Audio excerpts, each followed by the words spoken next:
Finalizado essa parte introdutória em relação à estrutura do tipo textual dissertativo argumentativo, o tipo textual exigido no Enem, vamos falar agora sobre os critérios de avaliação dessa banca, dessa prova, dessa redação, tá bom? Relembrando, a redação do Enem, ela é avaliada em até 1.000 pontos, tá bom? E esses 1.000 pontos, eles são divididos em 5 competências, tá bom? E essas competências elas são avaliadas em até 200 pontos, beleza? Então, cada competência ela tem um valor máximo de até 200 pontos, o que é bastante bacana, por quê? Por exemplo, em relação à competência de número 1, que é a competência que fala sobre o domínio da norma culta, tá? O uso ali da gramática correta, da pontuação, da ortografia, tá? Então, caso você tenha algum desvio gramatical, você não vai ser penalizado entre os 1.000 pontos. A sua penalidade ela vai estar entre os 200 pontos da competência de número 1, tá? Que é bastante bacana, o que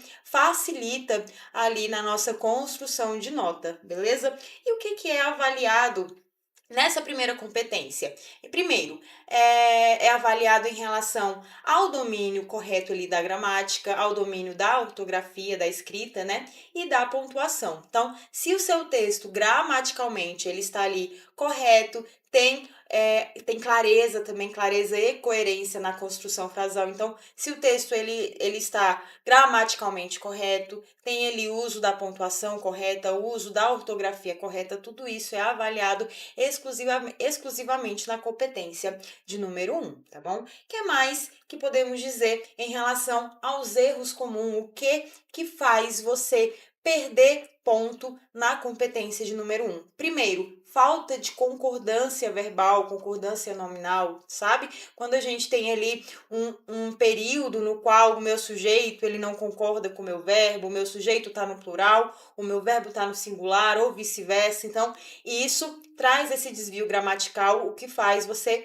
perder ponto dentro dos 200 pontos ali da competência de número 1, tá bom? O uso inadequado de vírgulas, e esse erro aqui é o mais comum, é o que mais traz essa questão de desvio gramatical, tá? Separar ali o sujeito do seu verbo, beleza? Isso acontece muito. Então, muito cuidado com esse uso inadequado de vírgulas. É importante você dar uma revisada como é que utiliza essa vírgula de forma correta, aonde que eu coloco ali os meus adjuntos adverbiais quando eles estão deslocados entre vírgulas, uma vírgula só. É muito importante ter esse conceito do uso de vírgulas em relação à construção textual bem firmezinha, bem fechadinha na cabeça de vocês para evitar esses erros que faz vocês perderem nota na competência de número 1 e também a acentuação incorreta, tá? Então, em relação à gramática, é importante dar uma revisada no conteúdo de acentuação, quais são as palavras, quais são as terminações que faz uma palavra ser acentuada, as regras essenciais, as regras especiais, regras gerais, tudo isso é importante também para evitar esses erros gramaticais, esses desvios gramaticais, beleza? E quais são as estratégias para evitar esses erros, tá bom? Primeiro, sempre leia e revise sua redação antes de passar a limpo, tá? Tem algumas pessoas que gostam de, quando vai fazer a redação para não perder tempo, escrever direto no campo definitivo, no espaço definitivo. Eu não aconselho isso, porque as chances de você ter erros gramaticais, desvios gramaticais na construção do seu texto, na construção do seu pensamento, é muito fácil de ocorrer esses erros, tá bom? Porque a sua cabeça ela tá focada mais em relação ao repertório. Então, ali na escrita, pode ser que você deixe passar uma coisa ou outra, tá? Então, sempre use o espaço definido lá para rascunho, faça o seu rascunho, faça suas anotações, leia e revise sempre antes de passar a limpo, tá? Por mais que não tenha tanto tempo ali na hora da prova, mas vá treinando, tá? Essa leitura e essa revisão, ela é feita.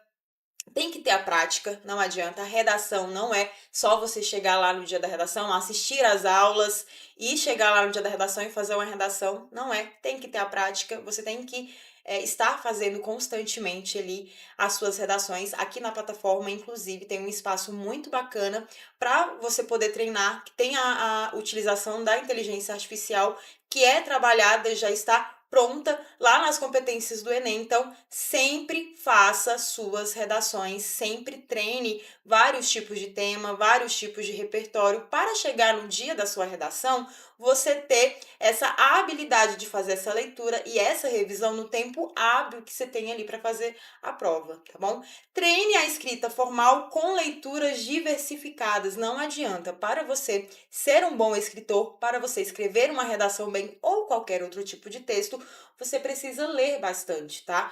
A questão dessa questão gramatical, ela é muito, a gente consegue melhorar muito com a leitura, tá bom? Então, treine a escrita bastante, faça bastantes, tenha bastante redações, bastante repertório de redação, treine bastante e sempre faça leituras diversificadas, tá bom? Para enriquecer o seu vocabulário também, a sua escrita, beleza? E aqui, para finalizar essas estratégias para evitar erros, use sinônimos para evitar repetições desnecessárias. Não só sinônimos, mas como também elementos de coesão ali, como pronomes demonstrativos, por exemplo. Todas essas relações de coesão sempre utilize bastante, tá? Use sempre sinônimos. Essas repetições desnecessárias faz você perder ponto também, tá? Muitas repetições do mesmo termo, e isso ocorre principalmente com o próprio tema, né? A gente tem um tema ali, por exemplo, de violência nas escolas, liberação das drogas.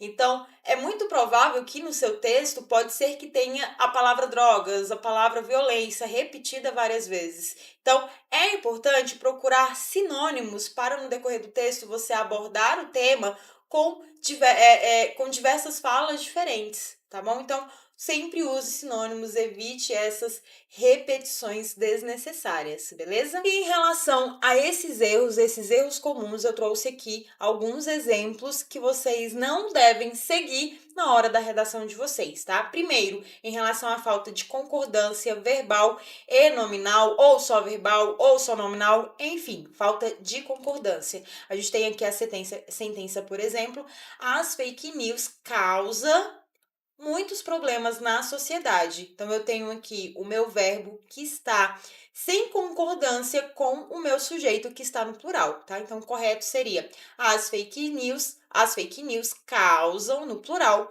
muitos problemas na sociedade. Então, seu texto ele tem que estar com a concordância em dias, tá?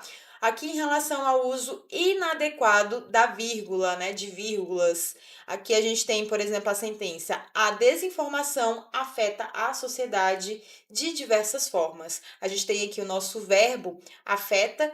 Quem que afeta, né? A desinformação. Então, aqui eu tenho o meu sujeito relacionado ao meu verbo aqui, então eu não posso ter essa vírgula, eu não posso separar o meu sujeito do meu verbo, o meu sujeito do meu complemento, beleza? E aí aqui como seria correto, né? Sem a vírgula aqui, a desinformação afeta a sociedade de diversas formas, sem separar por vírgulas. Em relação à acentuação gráfica, né, acentuação incorreta, a mídia digital tem grande impacto na sociedade. Mídia que tem o nosso acentozinho, então o correto seria colocar o acento, tá? Muito cuidado em relação a esses erros e erros comuns, erros básicos, beleza? Espero ter ajudado vocês. Um beijo e até a próxima!